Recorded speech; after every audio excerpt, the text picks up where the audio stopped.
Shalom Ibu dan teman-teman, kami dari kelompok 6 dengan anggota Anggun, Josephine, Sri, dan Tabita akan mepresentasikan mengenai produk tape berbahan dasar singkong menggunakan jamur Saccharomyces cerevisiae dan olahannya.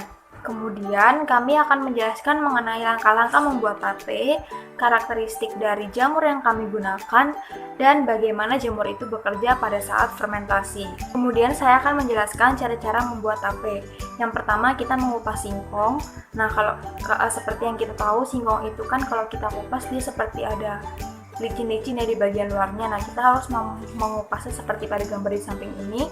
Dan kenapa seperti itu? Supaya ketika nanti tapenya jadi tidak seperti berlendir dan supaya ragi yang bekerja juga dapat bekerja dengan maksimal di dalam tape tersebut. Kemudian yang kedua, setelah kita mengupas singkong, setelah kita mencuci dan kita memotong sesuai selera kita merebus atau mengukus singkong tersebut. Kira-kira kalau singkongnya sudah matang, kemudian kita mendinginkan singkong tersebut di suatu tempat. Nah, sambil menunggu singkongnya dingin, kita menghancurkan atau menghaluskan ragi. Kemudian, setelah singkongnya dingin, kita akan memberikan ragi pada singkong tersebut dengan cara menyaring ragi menggunakan saringan. Usahakan ragi yang kita taburkan ini merata di bagian seluruh singkongnya yang sudah kita tempatkan di suatu wadah.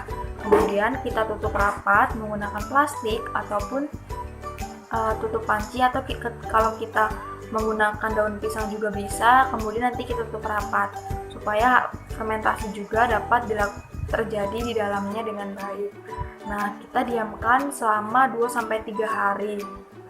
Nah, setelah itu jika sudah kita tunggu selama 2-3 hari, tape sudah siap dimakan ataupun sudah siap kita olah. Kemudian kita akan melihat hasil dokumentasi dari tape yang telah dibuat oleh setiap anggota kelompok. Yang pertama, ini adalah hasil dari Anggun. Yang kedua ada dari Josephine, dan ini gambarnya. Kemudian yang ketiga, tape dari Sri. Dan yang keempat ada tape dari buatan Tabita. Berikut ini penjelasan mengenai karakteristik khamir Saccharomyces cerevisiae. Khamir merupakan mikroorganisme dari golongan fungi yang termasuk uniseluler, bersifat mikroskopik, biasanya hidup sebagai saprofit ataupun parasit. Nah, yang kedua itu sel yeast ini memiliki ukuran yang berbeda-beda, yaitu dengan panjang 5-20 mikrometer dan lebar 1-10 mikrometer. Yang ketiga, bentuk sel yeast ini juga bermacam-macam, yaitu seperti kokus, silindris, basil, dan apikulat. Nah, jadi khamir ini banyak ditemukan di berbagai tempat, terutama pada tumbuhan seperti buah-buahan, biji-bijian, dan makanan yang mengandung gula. Khamir juga ditemukan di tanah, udara, dan kulit binatang. Nah, khamir ini memiliki berbagai peran penting dalam kehidupan. Beberapa khamir dapat dimanfaatkan dalam berbagai bidang industri, terutama pada bidang fermentasi makanan maupun minuman.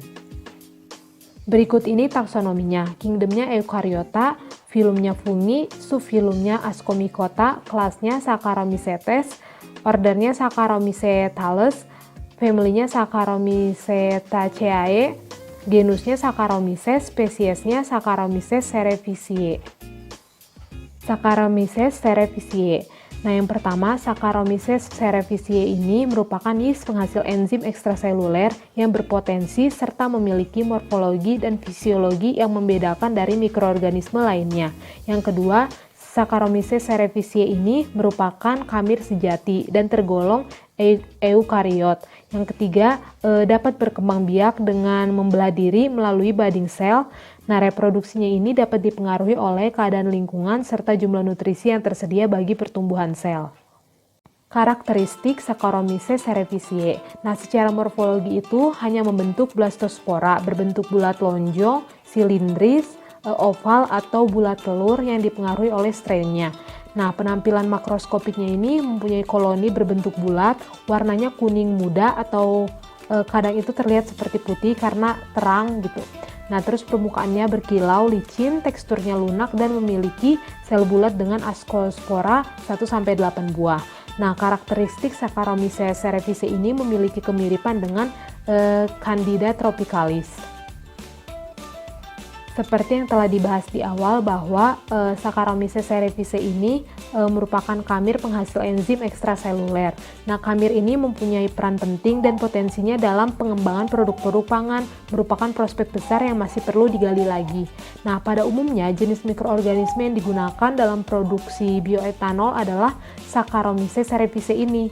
Nah, hal tersebut dikarenakan Saccharomyces cerevisiae ini banyak ditemukan di alam, memiliki ketahanan hidup yang tinggi, serta mampu menghasilkan alkohol dalam jumlah yang cukup tinggi. Dalam cita rasa, tape singkong itu adalah mikroba yang berperan dalam proses fermentasinya. Jadi pada pembuatan tape singkong sendiri itu dibutuhkan ragi. Jadi ragi tape ini adalah suatu inokulum atau starter untuk melakukan fermentasi dalam produk tape. Jadi ragi tape ini terdiri dari kapang seperti Aspergillus, Amylomyces roxy, kemudian Mucor sp dan Rhizopus sp. Kemudian ada kamir seperti Saccharomyces vibulegera, kemudian Saccharomyces malanga, Picia burtoni, Saccharomyces cerevisiae dan Candida utilis. Kemudian ada juga bakteri seperti Acetobacter, Pediococcus sp dan Bacillus sp menurut Ratna dan Saifuddin 2011. Saccharomyces cerevisiae ini dapat mengubah karbohidrat atau pati menjadi gula dan selanjutnya diubah menjadi alkohol. Kemudian Aspergillus bekerja untuk menyederhanakan amilum. Kemudian Saccharomyces sp dan Candida sp ini akan mengubah gula dari penguraian pati oleh Aspergillus menjadi alkohol dan zat organik lainnya. Sedangkan alkohol ini akan diubah lagi menjadi asam cuka oleh bakteri Acetobacter.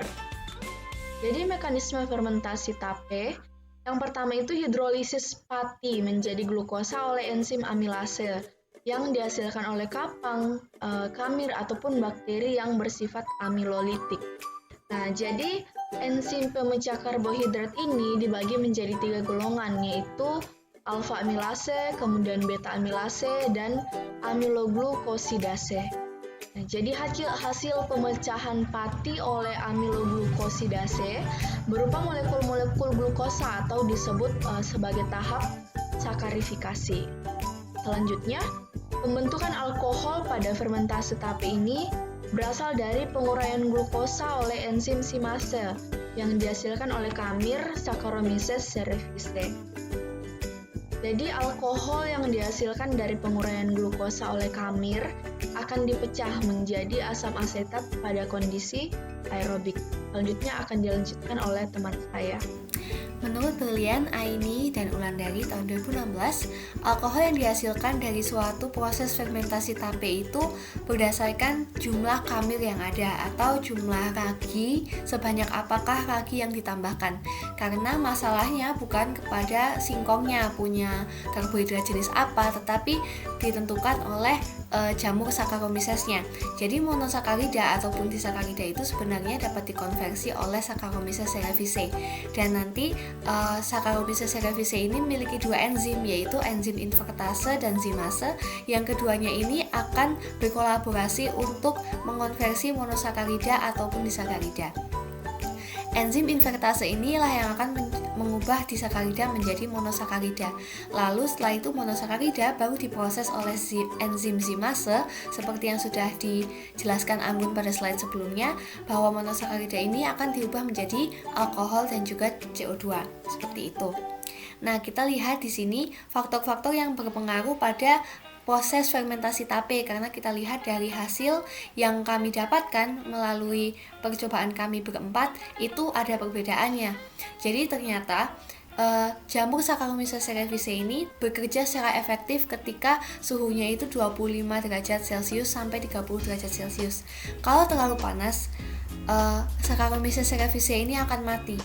Tetapi kalau terlalu dingin, Saccharomyces cerevisiae ini tidak akan aktif. Jadi singkong tidak akan berubah menjadi tape seperti itu.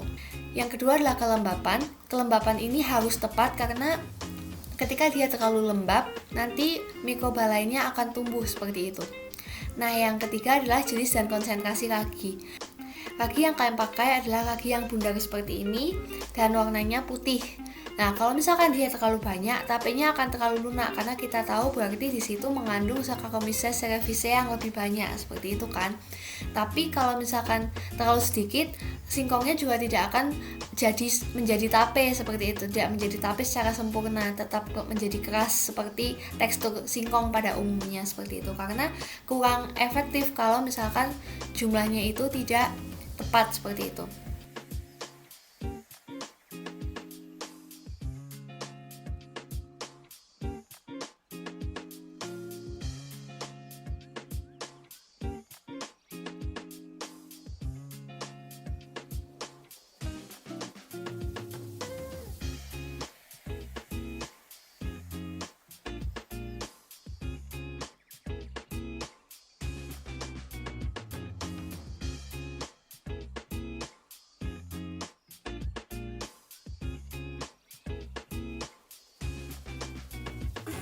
Untuk tapenya rasanya gimana, Bude? Rasanya enak, anak-anak juga suka.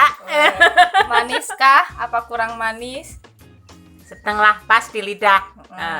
Toppingnya gimana? Toppingnya menarik, Menarik. cantik.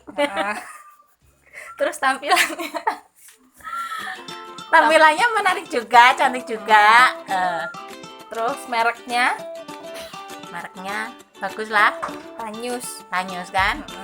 Tanyus, tapi maknyus. Terus kalau Bude ngelihat komposisinya, kira-kira mudah nggak membuatnya? Mudah paling lah. Ya, kan ada tepung terigu, cuma itu aja kan, tepung Karena panir, maksudnya ya. bahan-bahannya kan, caranya.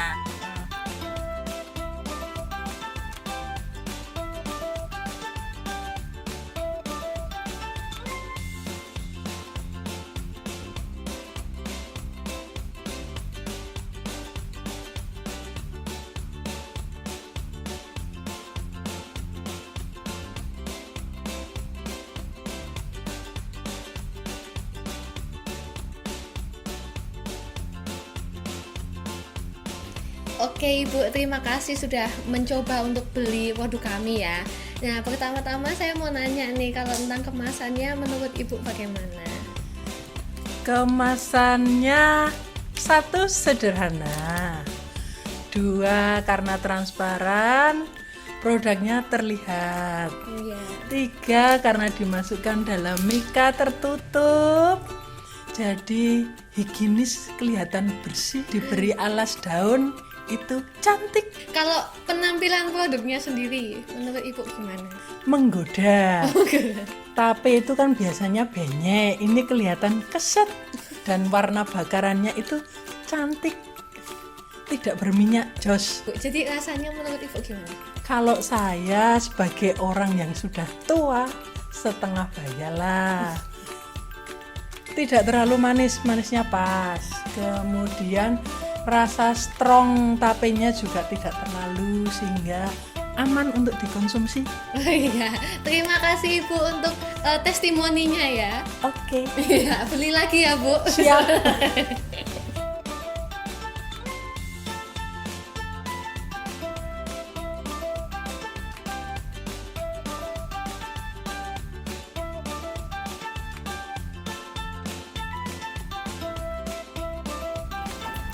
Berikut daftar pustaka kami.